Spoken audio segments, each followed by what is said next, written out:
Hello everyone, তো আজকে চলে এসেছি বিনা নিমন্ত্রণে বিয়ে বাড়িতে। এটা আমার অনেক দিন ধরে করার খুবই ইচ্ছা ছিল যে বিনা নিমন্ত্রণে বিয়ে বাড়ি গিয়ে কবজি ডুবিয়ে খাবো। তো আমার দিদি এখানে হঠাৎ করে কি করে চলে আসলো সেটাই বুঝতে পারছি না। ভিতরে গিয়ে দেখি ভেন্যুটা তো ভীষণ সুন্দর সাজিয়েছে।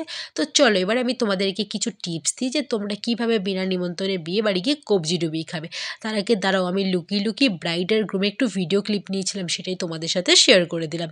সবার প্রথমে ঝিঙ্কু দেখে একটা শাড়ি বা জামা পরে নেবে, সুন্দর করে সাজুগুজু করে নেবে আর একটা গিফট নিয়ে নেবে। গিফট না থাকলেও কোনো একটা বক্সকে র্যাপিং করে নিয়ে চলে যাবে, কারণ সেদিন কেউই খুলে দেখে না। তো আমি তো এদিক ওদিক দেখে নিয়ে বসে পড়েছি একদম স্টার্টারের দিকে হামলা করতে।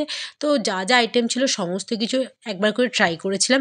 আর কি ভাবলে সত্যি সত্যি আমি বিনা নিমন্ত্রণে বিয়ে বাড়ি চলে গেছি? আরে না না, এখানে আমাদের সকলের ইনভিটেশন ছিল। তো যাই হোক, বিয়ে বাড়ির মিনি ব্লগটা তোমাদের কেমন লাগলো অবশ্যই জানিও। এটা ছিল আমার ফাইনাল লুক। ভিডিওটা ভালো লাগলে like, comment, share and subscribe করে দিও। তো চলো টাটা, বাই।